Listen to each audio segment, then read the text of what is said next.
Olá, tudo bem?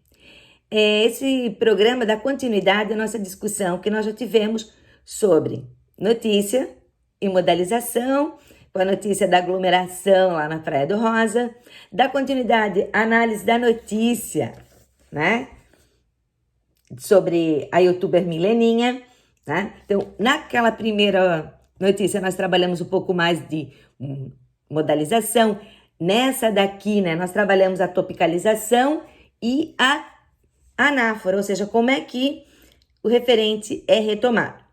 E agora nós vamos ver, né, um outro texto. Por quê? Porque, como eu disse no programa anterior, a nossa análise, o nosso objeto de análise é o texto. Todos esses 3 programas são sobre o gênero notícia. Então, o gênero notícia é o nosso objeto de estudo.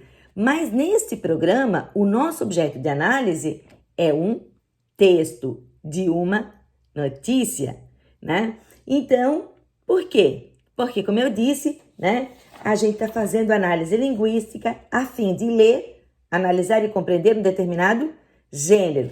Ou seja, depois de eu ler várias notícias, eu vou poder construir, eu vou mostrar isso no final hoje, quais são as características de uma notícia. Tudo bem? Bom, essa notícia que vem agora é uma notícia um pouquinho diferente do que a gente viu antes. Ela começa de um outro jeitinho, tá certo? Então, assim, eu trouxe a notícia quase inteira. Então, eu quero começar pela parte de cima, tá certo? Pelo título. Após 8 anos, Teca regulariza pagamento de salários. Vamos analisar essa partezinha aqui? Começa com o quê? Com a adjunta adverbial de tempo. Né? Depois vem o quê? O sujeito, teca. Depois vem a ação, regulariza. E nesse caso é um verbo transitivo direto, né? Quem não lembra mais, né? Aquele que pede um complemento sem preposição, que no caso é o objeto direto. E aqui o objeto direto é pagamento de salários. Em geral, gente, num levantamento que eu fiz com os meus alunos de letras há bastante tempo, analisando vários títulos, a gente percebe que a ordem preferida para a construção de um título de notícia é sujeito, verbo transitivo direto, objeto direto, e aí vem os adjuntos adverbiais, tá? Por que esse adjunto adverbial, em vez de estar atrás, por que em vez de ser Teca regulariza pagamento de salários após 8 anos, por que eles colocaram para frente? Da mesma forma que a gente tinha no da Mileninha, no Dia das Crianças, aqui também houve uma topicalização. E a gente consegue entender que é justamente para dizer, gente, não foi um dia, 2, são após 8 anos. Então, essa notícia é construída para mostrar quanto tempo levou. Então, tudo isso a gente vai ter que ir construindo com os alunos. Eu queria mostrar para vocês que essa notícia, diferente das outras duas que a gente analisou, ela começa de um outro jeito. Então é o seguinte, vocês vão ver, eu quero que vocês observem até essa marca vermelha, aqui assim. Então a gente vai ver que esse começo, ele é um pouquinho diferente. E eu vou ler para vocês assim, o que costuma ser rotina e uma obrigação trabalhista para a maioria das empresas foi motivo de comemoração à parte para a Teca nesta semana. Aí eu faço a pergunta, se em vez de ter toda essa parte inicial, a notícia começasse aqui, uma das mais tradicionais indústrias têxteis do Brasil pagou os salários de todos os funcionários no 5º dia útil de outubro e em parcela única. É a primeira vez que isso acontece desde abril de 2012. Então, é isso que eu queria chamar a atenção para vocês. Qual seria a diferença em iniciar a notícia a partir daqui? Qual é a intenção do jornalista ao trazer essa parte de cima? Se eu tirasse essa parte e deixasse só essa, seria a mesma notícia? E mais uma pergunta. Lembram daquele quadro que eu apresentei nos programas anteriores? E aí eu pergunto para você, o jornalista, ele opinou, ele argumentou ou ele informou? Essas são perguntas bem interessantes que a gente pode ir fazendo para o aluno. Depois eu vou anotar aí embaixo na descrição do vídeo para você também ter. E ele faz um comentário bastante interessante, né? O que costuma ser rotina e uma obrigação, né? Para a maioria das empresas. Então, olhem bem isso que está aqui. Isso vai dando um posicionamento do jornalista. E depois vem, né?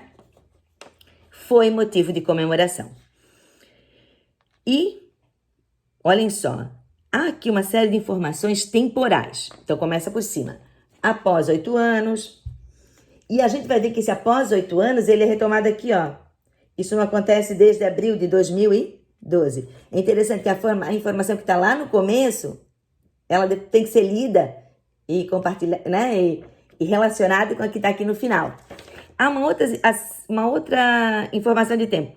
Nesta semana, se a gente não tiver o jornal, aí que é importante trabalhar a notícia dentro do jornal, não fazer o que eu fiz aqui, que é separar, mas é claro que eu fiz isso para a gente poder ter o texto maior.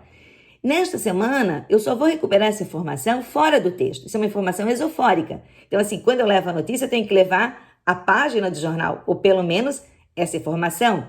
Mas é legal levar a página para o aluno descobrir onde eu recupero essa informação, tá certo? Aí ele fala ainda outra informação de tempo, no 5º dia útil de outubro, né? E ele ainda diz o modo, né? Em parcela única, né? Ainda bem, né? Eles devem ter ficado bem felizes e tal, né? E aí a gente vai ver o seguinte. Essa relação, tá? Entre o sujeito e os verbos. Eu quero dar só uma destacada para os verbos aqui, né? Então, eles têm o verbo regulariza, né? Regulariza o pagamento. E aqui embaixo eu vou ter pagou os salários. Olha que interessante. São duas formas de dizer a mesma coisa, né? Regulariza o pagamento e pagou. Quando ele bota regulariza lá no título, ele quer mostrar o quê? Que esses pagamentos estavam, né, atrasados, né? Olha só que interessante. A escolha de um verbo, né? Ou seja, como é que isso vai sendo construído ao longo do texto. E lá em cima ele diz assim, ó, regulariza pagamento de salários. Olha como é que isso é retomado aqui embaixo. Pagou os salários de todos os funcionários. Então, é muito diferente. Em cima a gente tem uma formação mais geral, pagamento de salários. Embaixo ele tem os salários de todos os funcionários. E ainda diz quando. Então, gente, só para a gente pensando, eu escolhi essa notícia justamente porque ela dá margem de fazer uma análise das intencionalidades de quem escreve. Ou seja, ele escreve a notícia que uma parte, né, tem um propósito e a outra parte tem outro. Então, ela não só informa, ela também traz o ponto de vista do jornalista, tá certo? É uma notícia, né, curta, né, e ao mesmo tempo uma notícia de celebração. Então, assim, é muito legal a gente não levar qualquer texto para a sala de aula. É muito importante que a gente escolha bem essa notícia, tá certo? Para que a gente possa conversar com os alunos sobre isso. E é bem interessante também perguntar, né? Por que o jornalista deu esse título? Né? E se eu, lendo o texto todo, o título, ele consegue vender essa notícia? Que outro título poderia ser dado? Né? E que intencionalidade teria se eu trocasse o título? Se eu colocasse de um outro, construísse sintaticamente de outro jeito, ou fizesse uma outra seleção lexical. Tá certo, gente? Então, tudo isso que nós fizemos nessas 3 notícias, nesses 3 programas, visa o quê? Depreender a gramática de um gênero, tá? Lembram do que eu tinha dito antes, né? A gente tem o quê? O nosso objeto de estudo é o gênero e o nosso objeto de análise é o texto. Depois da análise de 3 textos, em geral, eu analiso 10 ou mais, eu consigo chegar a alguma conclusão sobre o gênero. E no caso da notícia, quais são as principais características linguísticas? São essas. discurso direto e indireto. Lá na notícia do Rosa tinha isso, né? O uso de aspas. No indireto, né? E Mileninha conta. O uso de aspas, nós vimos quando eu quero dar voz ao outro, sobretudo voz à autoridade. Os verbos, em geral, estão no presente. Por exemplo, ali dizia, né? Costuma, né? Mas também vai ter verbos no pretérito perfeito, como pagou, né? A gente lá no título dessa que a gente viu antes, regulariza era presente e estava no título. Quando vai para dentro do texto tem o quê? Pretérito perfeito, pagou. A gente tem adjetivação, tem aposto. E a gente tem, né? A Mileninha é um youtuber, por exemplo, né? E toda uma questão dos usos dos adjuntos adverbiais e a sua topicalização, que nós vimos em duas notícias. A da Mileninha, né? No Dia das Crianças, e essa agora, sobre pagamento até que diz após 8 anos. Bom, gente, eu espero que esses 3 exemplos, né, de notícia ajudem você, né, no trabalho de ensinar os alunos a ler, né? E vou encerrar com uma experiência de um ex-aluno meu, o Marco, que trabalhou aqui numa escola em Canelinha, e depois de trabalhar jornal com os alunos, trabalhar notícia, ele perguntou para as crianças, né, que hoje seria o 6º ano, o que vocês aprenderam? E eles responderam, a gente tem sempre que ler desconfiando. Que assim seja também com os nossos alunos. Vai lá no canal, deixa o seu joinha, se inscreve no meu canal se você ainda não está inscrito e até o próximo programa.